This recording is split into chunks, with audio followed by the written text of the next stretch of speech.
I'm Ashley, And I'm Jasmin. and you're tuned into Ham Radio Stranger Things podcast. It's a ham radio. The Cadillac of ham radios.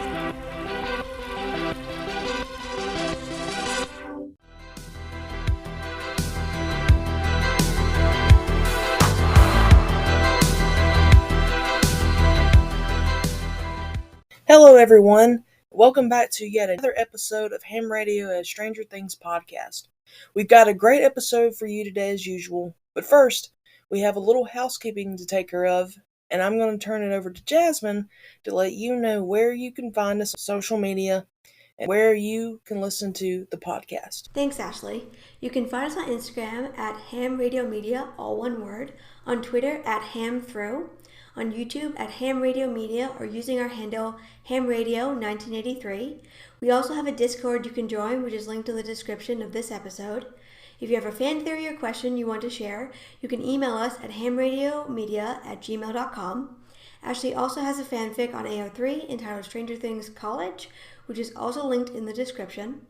The podcast is available on all major podcasting platforms, including Apple Podcasts, Spotify, Google, iHeartRadio, Amazon Music, and much more. If you like the show, please consider leaving us a rating or review. We have a lot of totally tubular stuff coming up, so be sure to follow us on social media to keep up with the podcast and all of our new content. All right. Welcome back to yet another episode of the Ham Radio podcast. And today's episode is super duper special because we have two very special guests here with us today. I'm talking, of course, about the Demogorgon and his pal, the Demodog. Yay. I'm kidding, of course. If only one day we will get an exclusive with those two to ask them about their time in the Upside Down. It's going to be, earth-shattering. It might turn everything upside down. You never know. No, I'm kidding. Of course, we have Amanda and Marina from the Starcourt Study Hall Podcast. Yay! Woo. Ladies, Thanks. how are you doing today? Pretty good. Yeah, it's dreary here where we are, but otherwise we're doing pretty well. Yeah. Thanks for having us. Thank you. Yeah, it's dreary here down in the good old state of Georgia too. Kind of humid today, but it's been raining, stormy all week. Lots of pollen already. Oh God. It's killer. Oh. Yeah, so you folks know that if season 5 is set in the winter, you might see some pine cones thick with pollen somewhere in the background. That'll be very immersive. Yes. Yes. It would be like, is this the real life or is this just fantasy? Because I can't tell. So you guys live in Georgia, right? You said? I do. Jasmin actually lives in Ontario in Canada. Oh, wow. Wow. Yeah, I'm in Yes. Ottawa, so I'm in the capital. Nice. Oh, I'm Nice. sorry. Ottawa. I'm sorry, Jasmin. No, Ontario's the province. You got the province right. Oh, okay. Most people never do. They just say Ottawa, Canada. It drives me nuts. That's like saying Georgia, USA, or Yeah. Atlanta, USA. Yeah. So Good it's- point. Or the country of Georgia. Like some people get confused about Yeah. that. Oh, too, yeah. and you have to specify, no, the state No, of yeah. Georgia. So it's Ottawa and Canada. That makes sense. It is also And, dreary and overcast. Oh, Woo. No pollen, just dreary. yes. East Coast life, best life. So, where are you two from again? New York? Did New y'all say Jersey. that one time? Oh, okay. Close. Yeah. We're Really? Yeah, Jerseyites. We're pretty close to the city, though. Awesome. Yeah. Yeah. So, for those of you who've been following us for any length of time, you'll know that Amanda and Marina aren't technically new to ham radio. Like we did a live stream with them on and a few other podcasters on Stranger Things Day, which almost was a crisis because yours truly like completely screwed up the link for the live, and it was also almost gave Jasmin a heart attack. I can tell you that right now. But this is the first time that you guys have been on the podcast before. So what we usually like to do with our first time podcast guests is first we like to ask you about your podcast and why did you start it? Kind of when you started it, things like that. Yeah, so Amanda and I started Starcourt Study Hall almost 2 years ago in July of 2022. It was like right after season 4, volume 2 aired on Netflix. And I just remember, Amanda was texting me one day. We were both at work and she was like, hey, like we could totally make a Stranger Things podcast. And I was like, you're right. We totally could do that. And there was a lot of learning that we had to do. But she and I had essentially just been texting nonstop about the conclusion of season 4, talking about theories and our opinions on everything. And starting a podcast just felt like a very natural way for us to channel this shared energy. But I also think, and Amanda, you can just totally tell me that I'm lying, but I also think we were both excited by the prospect of, like, for lack of a better term, going into business together. Like, Amanda and I have known each other for over 20 years. So to do something like this and be able to look back on it someday just felt significant. Yeah, I know, I totally agree. It's really cool to get to do this project with my best friend. Yeah. We've never really like done anything like this before. We've never really worked on a major project together or anything like that. So this has been really cool, and it's also been kind of our own little like digital scrapbook in a way, A because great way to put it. yeah, because we're just like chatting about, life in between all this stuff. So we have this huge body of work that we get to look back on years from now to kind of commemorate our friendship at this moment in time. Kind of like the Upside Down being trapped in 1983. There you go. I brought it back. Guess who's back? Guess no, I'm just kidding. No, but yeah, that's almost kind of sort of how ours got started. Which, well, Jasmin was a very late addition, but yeah, like you, like I started in this one in 2021 because I had joined like Reddit subs and just looking at the theories about season 4 and how some of them were just so preposterous. And I'm like, why are people spending so much time talking about these theories when they could be talking about more realistic ones? And so that's kind of what gave me motivation to be like, I can speak up about this. And I started listening to podcasts in general at that time. And I'm like, this is becoming very popular media. Like, I could totally do that. And it's morphed a lot over the years. But, Jasmin was actually a guest on my show, and then next thing you know, she's become a host, and she's become a very fast friend, I must say. And I'm sure you guys would agree that it's so much fun to actually have someone on the other microphone, so to speak, to actually bounce things off of and not just talk to yourself the whole time. Oh I yeah. think that's Sure. yeah, because not that talking to myself wasn't great, but it's just always fun to be like, hey, Jasmin, like, what do you think about this? And of course, Jasmin and I talk up WhatsApp like all the time, and if we Mm. we put together several episodes just from our voice messages on there, so like, when did you begin watching Stranger Things? Amanda, would you like to go first? Sure. So I started pretty much when it came out. I am a bad TV watcher. I need to be forced to watch everything I have ever consumed, and then it becomes my personality. So that's just kind of how I operate. And my aunt, I was living with her at the time, and she was like, "Oh, this new show came out on Netflix. It's supposed to be like about the 80s, and I don't know, it seems really good." And my aunt was a child of the 80s, so she was excited about it. So I was like, "Yeah, okay, whatever. I'll just watch the pilot with you." And yeah, I watched The Vanishing of Will Byers, and I was hooked immediately. And then I far surpassed her interest in the show and her watching it. So yeah, I started pretty much right when it came out that summer in 2016, but I did have to be forced. But after I finished the first season, I forced my fiance to watch it, and he became really into it as well. So yeah, right when it came out, really. I would say I probably got into season 1 a little bit later than Amanda did. I know that I'm actually, if I remember correctly, I think the only reason I watched season 1 of it was because Amanda was like, hey, there's this show on Netflix. And I did watch it in 2016 after it released on Netflix. I will say though, it didn't really, like, I liked it. I was like, well, this was great, and I looked forward to season 2. But as far as like an obsession is concerned, I would say that didn't really come about for me until after season 3. So I watched it first came out, but as far as as Amanda said, it becoming my personality, that wasn't until much later. Cool. I didn't even start really watching the show until like season 3. That was the first season I ever watched in Wow. real time.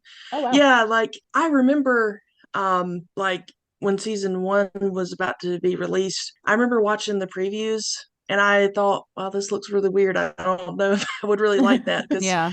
I thought it was because I remember seeing 11 like with a shaved head, and I thought it was going to be about like kids with schizophrenia or something. And I'm like, yeah, I was like, I don't really know if I would really like that. And after I started watching the show in college, I was like, wow, I kind of wish I would have thought differently back then and just watched the show. But when I did start watching, I was completely hooked. And it's going to be very tough for me after it's over to Yeah, move on.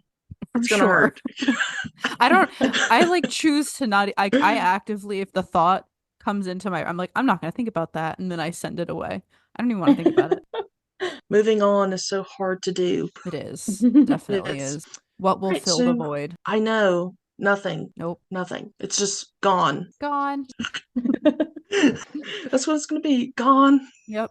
Which, I mean, Netflix might be too. I mean, eventually, if no seasons of Stranger Things are coming out, like I don't know. We'll see. But I mean, they can strike lightning again. They could. They could. So, Marina, I'm going to start with you this time. Sure. What are some of your favorite things about Stranger Things? For me, I love how much can be uncovered when you really look closely at the content. So every time I rewatch a chapter, I notice more than I did the first time, the second time, the third time.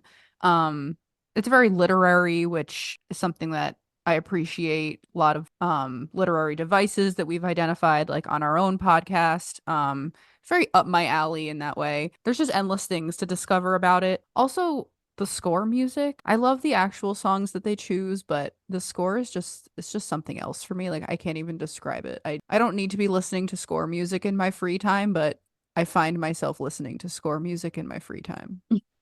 So so yeah, it's all of that. It's the constant discovery of new things, and then that the music just gets me for sure. Yeah, I definitely agree on the music. I am a big fan of 80s music. I grew up listening to a lot of 80s music with my parents. So that was something that kind of gripped me about the show immediately. And the 80s nostalgia of it all. Granted, I was not there in the 80s, but it still feels nostalgic to me.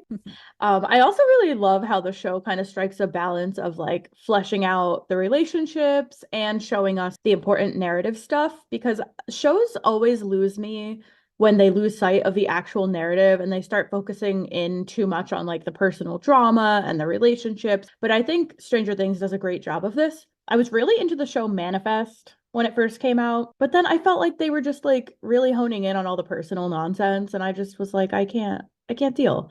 But I feel like Stranger Things does a really good job of balancing that. They do. It's a good point. Mm-hmm. Yeah, for sure. I'd say that's, for me, it's a big reason I watch the show, because there's so much balance, right? There's never too much horror where you're scared to death, but there's never too much comedy where you're like, Yeah. this is so stupid. But there's also never too much, or really anything, that's all a good mixture, with everything they do. And Marina, I also listen to score music in my spare time, so don't feel bad. Like you can find free score music out there on Sure. YouTube. It's like amazing. And it's just so, like, what I love about Stranger Things score music is so immersive. Like It is. it captures you. And like I remember the scene in season 3 with Hopper and reading his letter. I mean, that gets me every time because of the music. And of course, a lot of stuff in season 4. Like, even if I think about the score music that was playing in a certain scene, I sometimes tear up. But also, I like the literary aspect of it as well. It's just it's a very good show, like based on a lot of intelligence, I'd say. Of like, it's like watching Shakespeare almost. Yeah, it is. A lot of double meanings throughout, and it's also a very complex show. So there's always layers to it, and you think you have something figured out, but then you have another thought in your mind and you go, well, no, that can't be, because this and this happened. And so I think it always keeps the audience engaged. And that's what I love so much about the show. Jasmin, what about you? Oh, there's so much I love. Also, I also felt the same way about Manifest. I loved the first few episodes of that show, but then it got so into the conspiracy and personal drama, it lost me. It could have been so great. It had such a good premise. I know. I loved the show Lost. It was one of my favorite shows, and I felt like Manifest was kind of inspired by Lost. And it just went off the deep end. Yeah, and I feel like I've seen so many shows or movies where like like the first movie was really great, and you see the sequel, and it's like they either go too far off the rails, you know what I mean? They either get like too far into conspiracy, or they try to overcomplicate it. You know what I mean? Like world building gets so over complex that you're like, you lost me. Yes. And something I really love about Stranger Things, they don't do that. Like the seasons get increasingly more complex, but to me, it never feels like you're lost, Like absolutely. And I think probably my favorite thing about the show is there's always something new to discover. And it really rewards you if you're someone who pays attention to the small details as well as the bigger picture. And that's me for sure. Like I'm somebody who has a really great memory for details, dates, trivia, minute details for something I love. If I'm passionate about something, I can tell you anything. If I'm not interested, can't tell you anything. Yeah. So that's something I love about the shows. It really rewards you for paying attention. Yeah, I think that's probably my favorite thing. I love that point about it rewarding you. And we've said it before, like so many of the chapters, some things about them you don't understand unless you've watched the show several times or you've gone back. So I love that way that you put that, Jasmin, about how it rewards you for having an attention to detail and for being observant. It definitely does. Thank you. Yeah, and also too that there's always something like new that you discover every time you rewatch it. Like, oh my gosh, I didn't know that was even in there. Like, how did I miss that? But also, I love how from episode 1, like the first 8 minutes just immediately like sucks you in. And like for me, if I'm watching a television series that within the first 5 minutes I'm like bored, I'm like, I'm not going to watch this. This is so boring. And Stranger Things is definitely not like that. It grips you right away. For sure. It does. It has a very strong pilot. The pilot is very, very strong. Okay, so now we're going to get into the real reason that we brought Amanda and Marina on, because I forgot to tell you guys why they're here. But we just showed up this morning. Yeah, they're just like, I think we'll go hang out with Ham Radio Media for like a couple hours. In, Yeah. We were so starstruck we forgot to tell them, actually.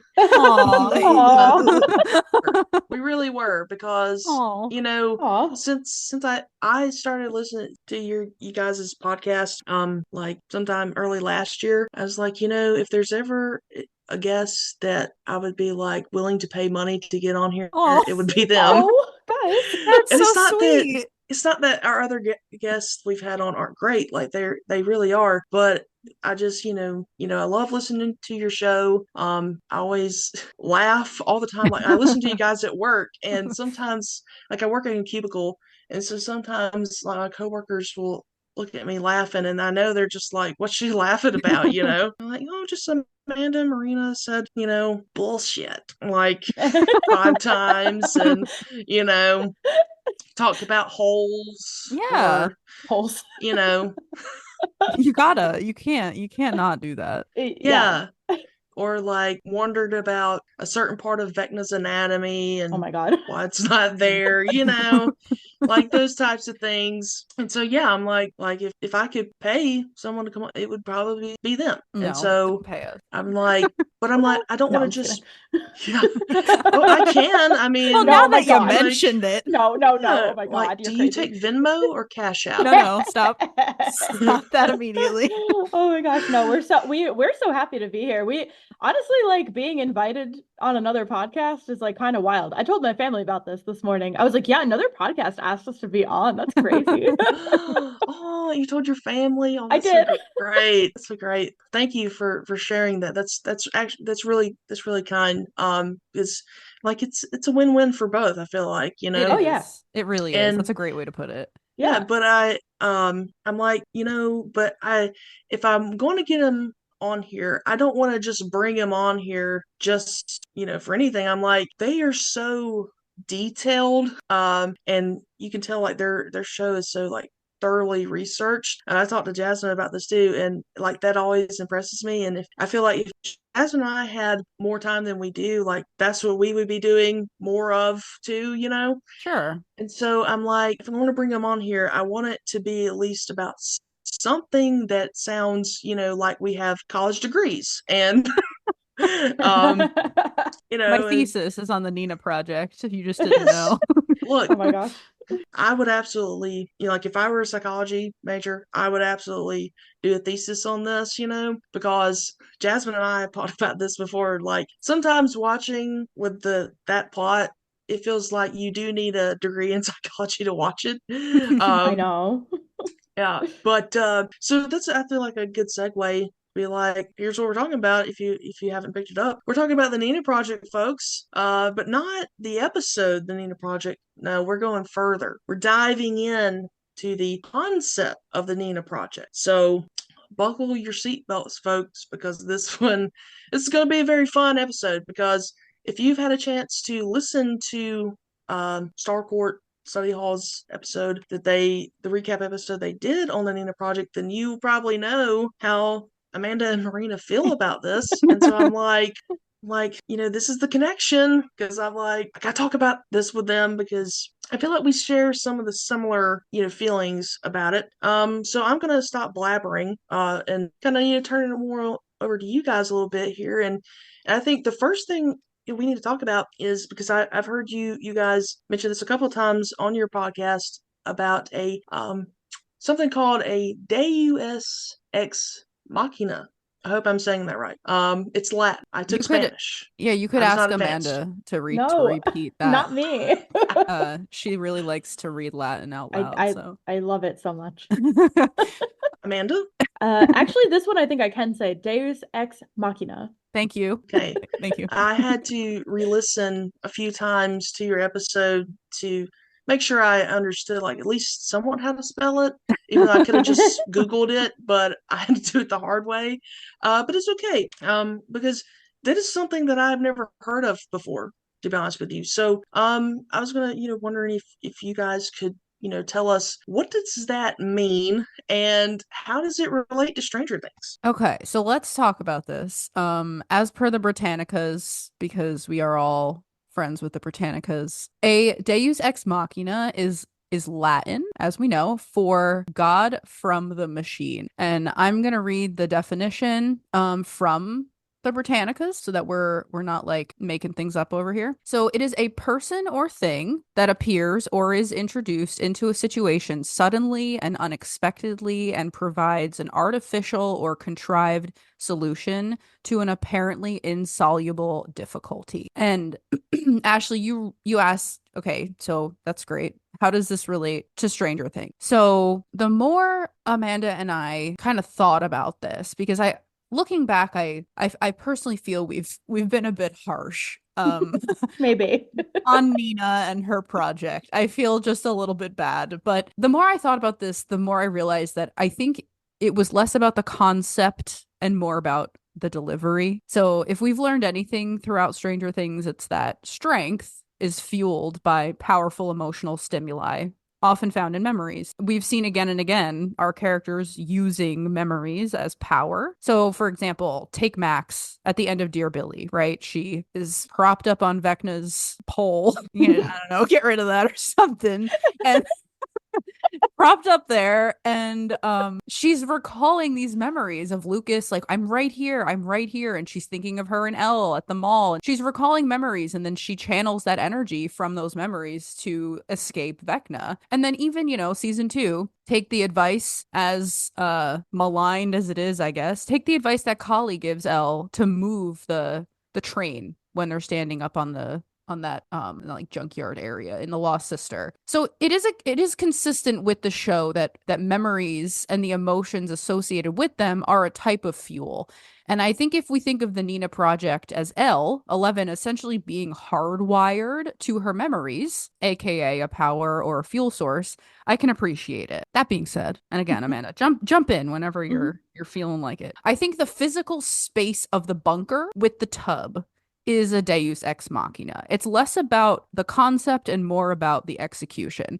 So it's the whole bunker plus the tub plus a team of scientists and doctors in a convenient location seemingly whipped up in under a year that makes the Nina Project a Deus ex machina, not the idea of using memories to build strength and fuel power. Yeah, like I think I talked about this a little bit in our Nina Project, one of our Nina Project episodes, that we see all these scientists and Owens is like, yeah, all these people gave up their lives and, they're here in support of you. But I'd like to know who these people are. Where did they come from? Why have we never heard of them? How did Brenner and Owens even start working together? Like, I just feel like the concept of the execution, right, like Marina said, is very convenient and very kind of like cobbled together without much thought or without much like background for the audience to understand where it even came from. So I feel like that is what makes it the Deus Ex Machina, that it just kind of swoops in so conveniently, this location that they've secured that is safe and away from the government. It all just felt very convenient to me. But again, I think, like Marina said, the concept of using repressed memories to fuel psychic power is definitely not new to the show. And on the note of convenience, the other part of this that makes it feel particularly contrived, just kind of going back to that solution or that definition that I gave, the fact that, it's closer to where Elle is now, which tells us that there must have been some forecast that she would end up in California, or that there was no forecast and this was whipped up even quicker than it seems. Because, we know that Owens secured the buyer's house in California, right? We understand that. Mm-hmm. So when Brenner or Owens, whomever conceived of this, probably Brenner, chose a location, they chose a location that would be closer to 11. They're in Nevada. They're not in,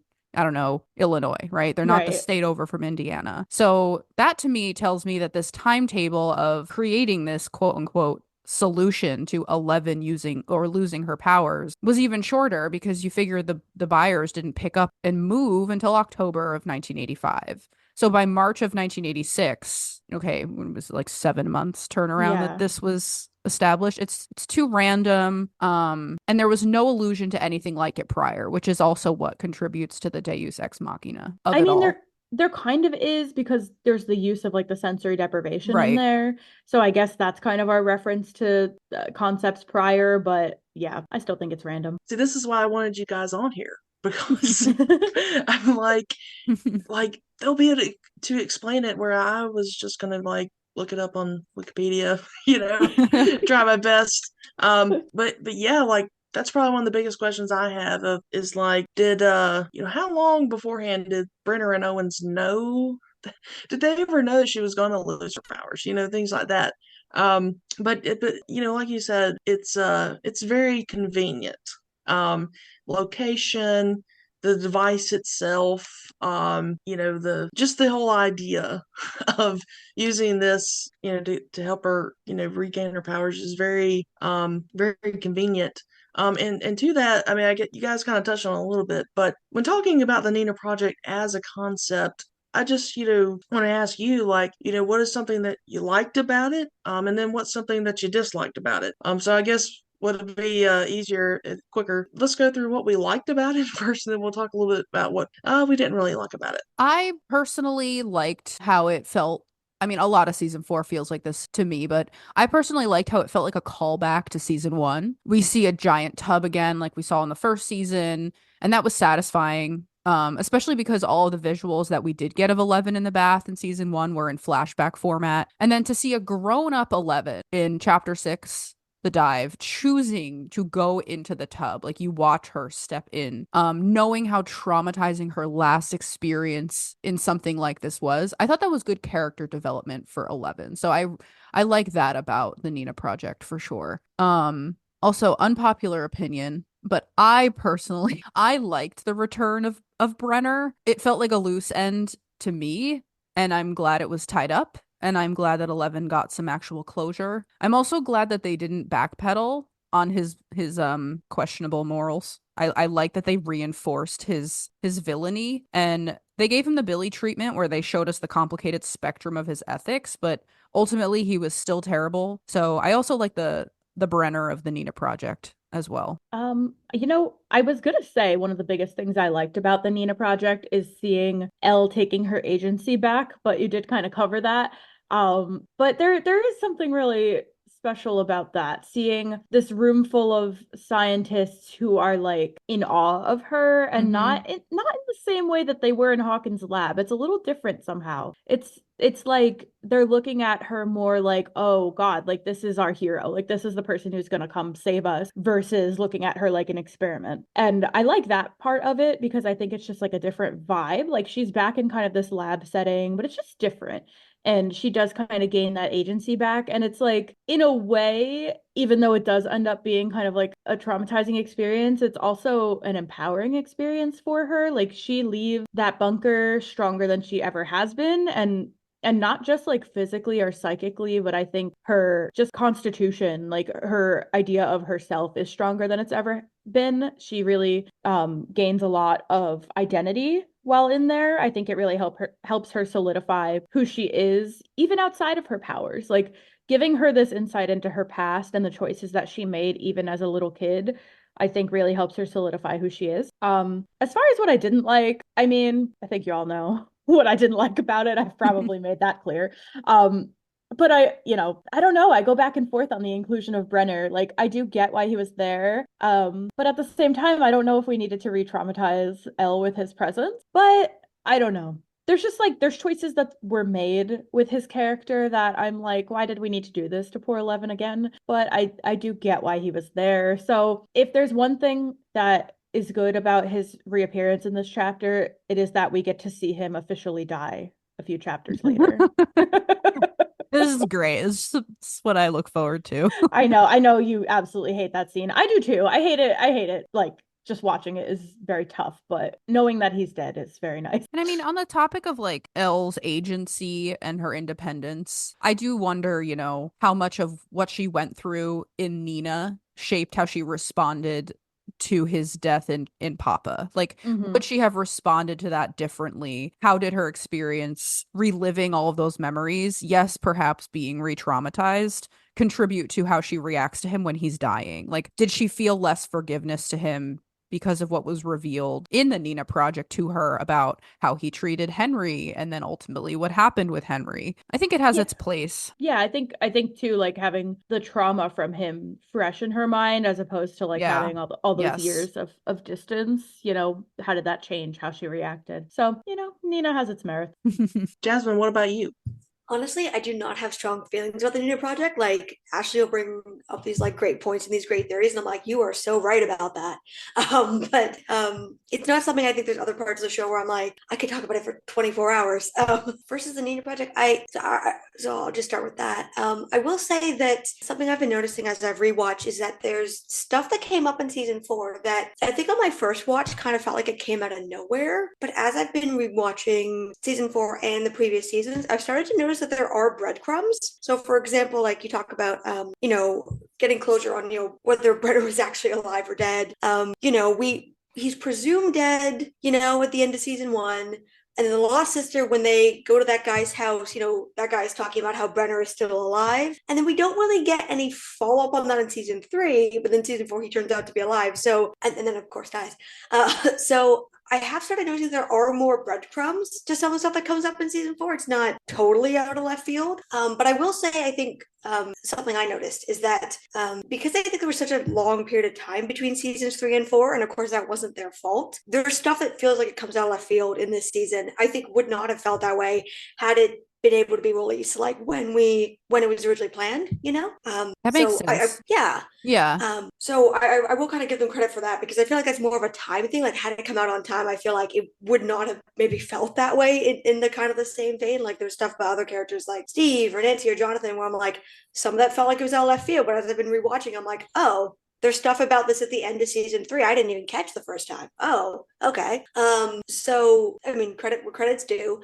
I would also agree. I liked us getting closure on Brenner, as hard as it was to watch. I did like that we got closure there. I will say, and we've had Robin from Coffee and Contemplation on the show, and she pointed this out. Where first time through, the shock value kind of carries you through on Nina, I think, in terms of the flashbacks and the whole thing. But on rewatch, it's kind of like, okay, does she remember or does she not remember? You know what I mean? Because she's having flashbacks and the bullying, but the bullying is very different. And then it's like, wait, if she either remembered or she didn't. And I think that's the same with Brenner. Like I know a lot of people saw it coming. I did not see it coming. This season 4 lulled me in such a false sense of security. It actually shocked me. And that never happens for me. Like they deserve so much credit for that. Because I'm not someone, like I don't like amusement park rides, but part of the fun of that is supposed to be like that false sense of security. And then it's like, oh, I don't ever feel that. What part of it, Jasmin, caught you off guard? Like what, when you said? I think, okay, so the scene where they go into the bunker and oh god, this entire sequence is so well acted. So when they're in the elevator, like they're in the lift going down, and Owens is talking to Elle, and he holds it and he goes, "Watch your head." And I remember literally saying to my friend as we were watching, I was like, "Wow, I feel like the events of season 2 have really changed this guy for the better. Not that he was a bad person before, but like you can like really see the impact there." And she was like, "Mm-hmm," because she clocked it. And as they're walking, and then they walk into the room, and Brenner is there, and Al books it. I was like, oh my god. I was like, what? Like that completely shocked me. Got it. They completely lulled me into a false insecurity there. And I feel like the acting like the way Owens is played there is what sold it for me, because they completely lulled me, Yeah. And so, yeah, like I think the shock value worked really well there. However, I will say on rewatch, once that shock value is gone, I will say I don't think the plot works as well, because once you know he's there, it's kind of like, okay, like why did Owens fall for this? Because when he clocks it, you're like, oh yeah, he's just doing this to mess with her. And I'm like, Owens is supposed to be this very smart. Like I would have loved to have seen more of how, like, what did Brenner say to Owens to convince him? Because Owens outright says that. He's like, I've compromised my morals, my principles, put myself, my family in danger, all for this because you said this would work, and it's not working. We're just torturing this poor kid. I don't want to do this. Like, what are we doing here? Right. And so that I would have loved to have seen more of that, because it's like, yeah, like you said, like they apparently got this up and running very quickly. And he apparently convinced Owens that this was the only way and this was going to work and that he had good intentions, which we know Brenner never does. He thinks he does. Yeah, of course. And I think Matthew Modine plays that so well. Like something we've noticed, when we've been doing the script comparison series that we're doing from the Massacre at Hawkins Lab, that Brenner in the script is actually a lot more like something you have a lot more sympathetic as a character, where he's not on screen. And I think Matthew Modine deserves credit for that, because he plays that perfectly. Because you see that he thinks he's in the right, but as an audience, we know he isn't, right? So I think it's a plot that to me worked really well the first time I watched it. Didn't work as well if you really start to think about it in depth and on rewatch. So that's where I kind of come down on it. Yeah, I'm kind of in agreement with all three of you. I like the concept. It's interesting. It's a unique take on sensory deprivation and going through memories and what have you, but I just feel like it needed more context behind it. And I feel like, maybe if we'd, known more about why Brenner and Owens felt this was, the only way, maybe we could connected more with it. But also what my understanding of it is, it's supposed to be like, this is the way for her to regain her powers to recall this massacre that happened 4 years in 1979. But we see as early as episode 3, after she's been bullied by Angela and company, that she's already starting to have flashbacks to this event. And it's like, well, if this is what has stimulated this, then why don't you just keep the bullying thing going? Why do you have to go through all this trouble to have her put in this, this project again for this? Maybe I'm looking through that too much in tunnel vision, but I mean, that's kind of on my first watch, that's really what I thought of it. Is like, so what are we really trying to say here? Are we trying to say that, the trauma is what is stimulating this, or, being hooked up, wired to TV screens in a sensory deprivation tank is what's going to bring him back. But I was a little bit confused, behind that, even though I think that shot in episode 3, the editing on that was like amazing. But I think just as a whole that the Nina project, could have used a dash more of context. I think on the note of, bullying, Elle really hadn't experienced bullying in the way that she experienced it in the lab in 79, and probably up until that point too, until she was in California. So, I have to wonder if her fresh experience with bullying is what was kind of dredging up these memories that she had of being bullied in another context too. Oh, true. Yeah, I didn't really think about it that way, but I mean it's still very interesting that like she doesn't recall like any of the actual bullying. It's she's what it stimulates the massacre and stuff, and this is why this stuff confuses me. Like I'm just I've probably watched season 4 about like 500 times now, and it still confuses me. It's probably about her anger too, like this Yeah, whole this yeah. like I the monster. She's having these flashbacks of something maybe horrific that she might have done, and she's having those impulses in reaction to Angela and the bullies at Lenora High. And I think it's like a combination of things. It's the bullying feels familiar, but also the the anger and the rage associated with the bullying, not to mention the fact that she is she doesn't have her outlet, right? She doesn't have her typical defense outlet. She doesn't have powers to use. I think it's a whole cocktail of things. That's a good point.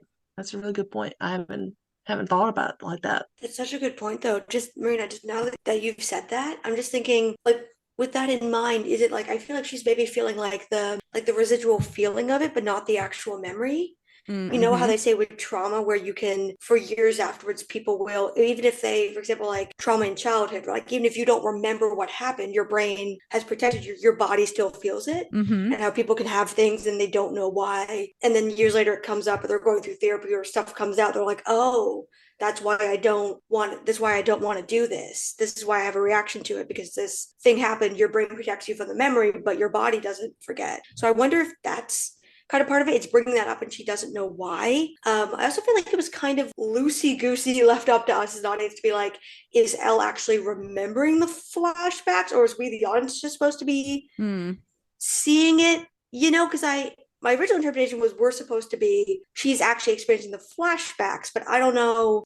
I feel like there's a lot of stuff in season 4 that's kind of like that, where it's like, is this for our benefit, or is the character actually experiencing it? And to that point, I feel like maybe, did they create Nina because they thought they needed to? Brennan was like, okay, we're going to trigger this. They're just going to bring her powers back. And like when Owen's just talking to her in the diner, he's like, like a nice, safe place. He seems to be shocked that the thing with the roller skate happened. So was their idea that like, well, nothing is going to possibly trigger this. We're sending them to a nice small town. Nothing bad will happen.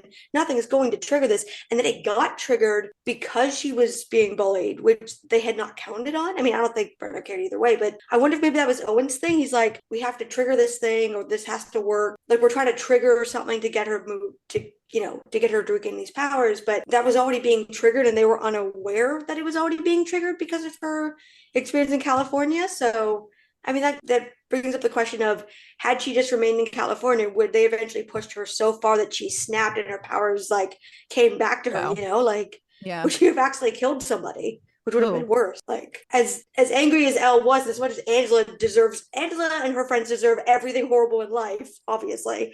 I think Elle, if she had actually killed her by accident, I think she would have felt awful. Like had she actually, like not by accident, but just, like enraged and she had actually died, I think she would have felt awful, because they showed it even back in the 70s. Like Elle had a conscience that Henry and Kali and clearly like the others don't seem to have, where she does seem to have one at a very like an innate sense at like a very early age. So how do you think that 11 lost her powers to begin with, or were they really ever lost? I think that's that's still, I think, a big question I certainly have, because it doesn't really get explained that much. I mean, Brenner does talk about like, you don't remember any of this stuff because you don't want to, and it's kind of blocked your brain. And he compares what she's going through to that of a stroke victim. But so it's just the reason that we have the Nina Project is to get her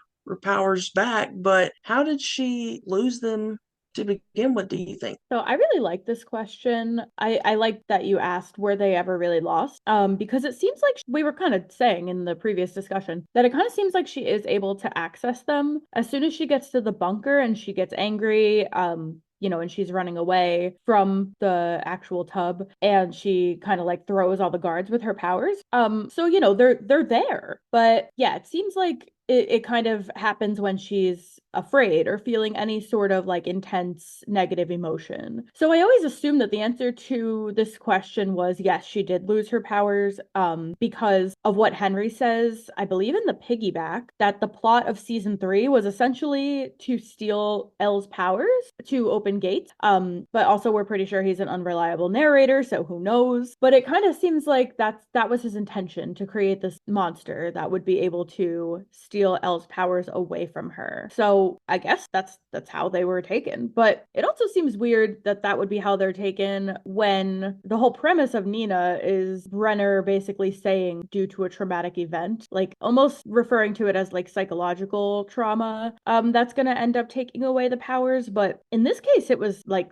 a literal creature that took them away. At least that's what I assumed we were meant to understand. Yeah, and I always assumed, probably incorrectly, that her powers in season 3 were lost because of what Mike forecasted, which was an overexertion or like an overextension. And I never personally interpreted that her powers were lost as a result of the bite that she suffers in season 3, despite Vecna heavily implying that this is what happened and that was his intention.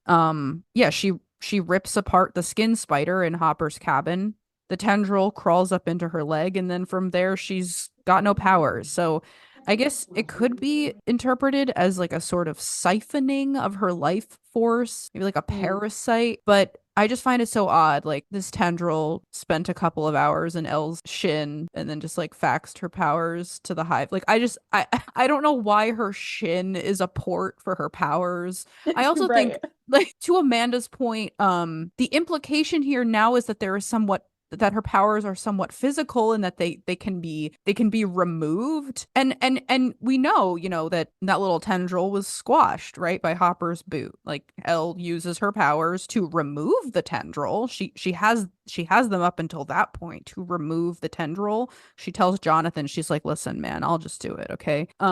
She does it.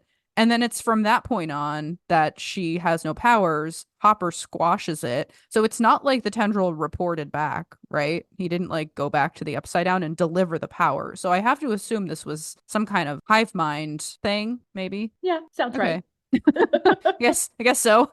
So yeah, I think there's a lot of confusion surrounding this for me, where it seems very direct what Vecna states, but then that doesn't feel correct in practice. I don't believe Vecna. Yeah, I don't really believe anything he says. TBA. Screw that guy. Like, I take everything that he says with the grainiest of grains of salt. Same. Like, I think there's some things that you can be like, okay, like I believe him, but then like there's sometimes like I think of the monologue in chapter 9 of what he's talking about. I bit you to take your powers, and it's like, okay, well that did happen. She did get bit, and now we know that you're connected to the hive mind. So okay, there is some validity to that, but you can kind of tell that he's also kind of I took your powers. He always seems to self-aggrandize himself a little bit. More than is believable. And so I too don't think that he is very much of a reliable narrator. But I also kind of thought that it was, like you said, that it was a low battery, like they'd been saying all season 3. And that's what I kind of thought, because she got weaker throughout the season. And I just, I thought, well, maybe she rests up a little bit, they'll come back. But I kind of feel like now maybe a mixture of both. But yeah, I don't think they were ever really 100% lost. I think she still had them within herself. I Like think dormant. maybe, yeah, exactly. Kind of like the particles in season 3. They were just, they weren't doing anything before the Russians started opening the gate, but they were there, laying dormant. When we talk about the Nina Project itself, we have to ask, like, well, what is it? Well, technically it's a tank. It's a water tank with hooked up to television screens with some VCR tapes of CC television footage from Hawkins National Lab, but a little bit more in-depth explanation from our good friends over at the Stranger Things Wiki. The Nina Project was the code name of a top-secret government facility and program located in the Nevada desert, conceived and developed by former Hawkins lab directors Brenner and Owens. Nina was designed to rejuvenate Eleven's psychokinetic abilities following her loss of access in July 1985 by forcing her to re-experience her memories. This state of re-experience could be achieved through a combination of experimental drugs, sensory deprivation, and audio-visual stimulation. The CCTV tapes, as I just mentioned. And when I found this on the wiki page, when it talked about the experimental drugs, I knew that they were drugging her up, but I guess, like, until I read that, it didn't really hit me like there's, it's more than just, the water and the footage going on here. Like, she's on drugs too, right? I kind of wonder, like, what they were using, to drug her, like a strong sedative, would you think? Probably. I guess I Yeah. hadn't processed that either. I hadn't either, because now that you mention it, we discussed a little bit in our Nina Project episode, like, why is she having cardiac arrest? And like, we failed to recognize that they are drugging her. Yeah, they got that big old syringe every Yeah. time. Like, they might be like tranquilizing her, actually. Which could definitely contribute to a cardiovascular response. Right. Yeah, See, and it I kind of. didn't- Oh, sorry, Jasmine. Yeah, I was gonna say I didn't see it as them sedating her. I saw it as like more of a like a hallucinogenic property because Oh, yeah. Yeah. like we see Will be sedated in season 2 and like he's out cold. Do you know what I mean? Like obviously you can be woken up, but I feel Yeah. like if she was sedated, she wouldn't be able to, like, I don't know if her mind, you know what I mean, if her mind would be able to do what they're doing. So I saw it True. as more of a like a hallucinogenic state of mind, like something they're drugging her with to like not make her hallucinate, but like make her kind of drowsy and suggestive so that when they play the Good word. the what do you call the recordings, like the tape, and she's in the sensory deprivation tape, because you have to be conscious enough for it to work, right? Because we Right. see in seasons 1 and 2 that she has to be conscious. Yeah. Which, like, also I'm like, but we don't see her being drugged in previous footage from the lab, like the lab that was back in Hawkins. She just kind of goes into the tank. So I don't know, maybe she needs to be more suggestive. I don't know. Also, I wanted to ask you guys this because, like, I didn't catch this the first time through, but on rewatch, I'm like, so they have the screens of the tapes, right? And I'm like, Mhm. why are there screens? Because she can't see. She's drugged. She's in water. So I'm like, presumably she can hear the sound from the tapes, but why would they not just play the audio? What do the screens do? Because she can't see the screens. That's She's so drugged and true. Yeah, underwater, and her She eyes can't are see 'em. closed. right? Yeah.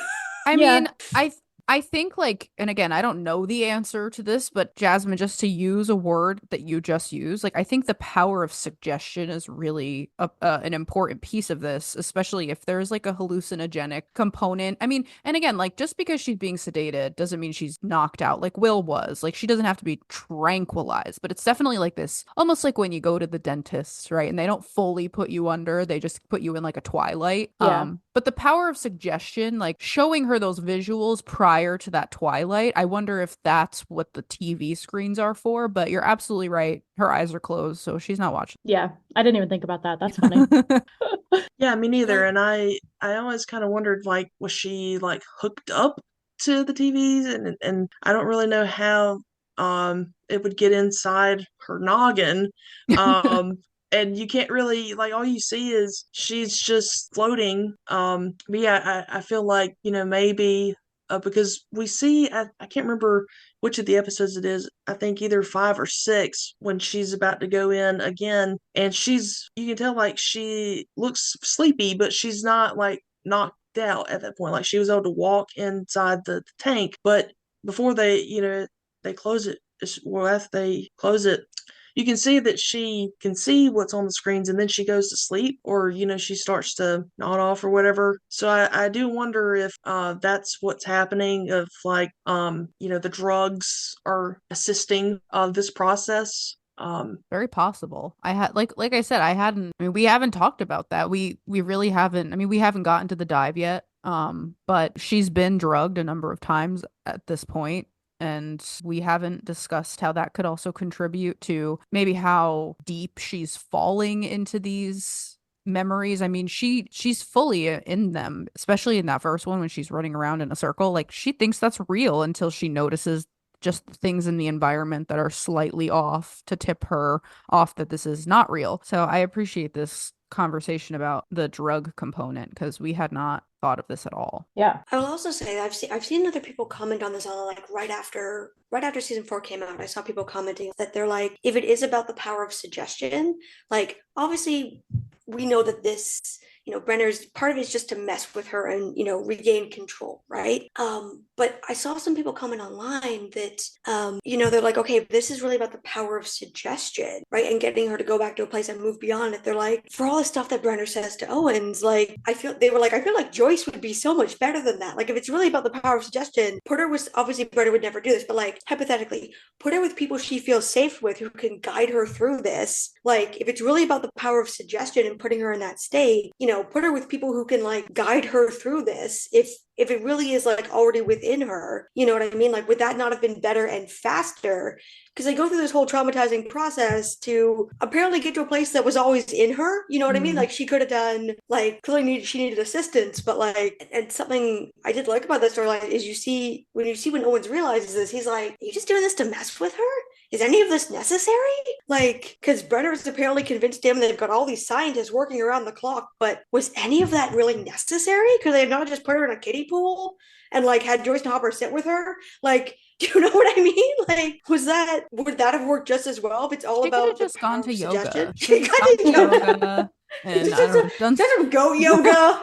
Done some breathing. Yeah, like, what did we all do this for?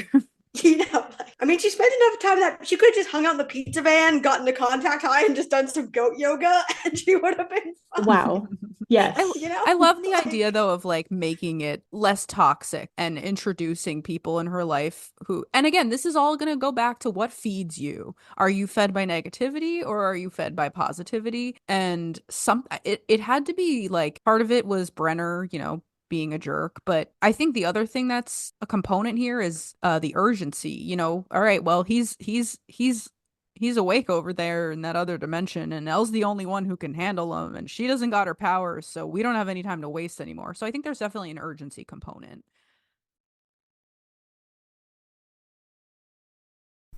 And that's our show. If you like what you heard today, be sure to subscribe and tell your friends. Our theme music is provided by Neon Knights, and our sound editing is provided by Ashton Cooper. Thank you for listening to this episode of Ham Radio, a Stranger Things podcast. Please join us next time, same dial, same time. Over and out.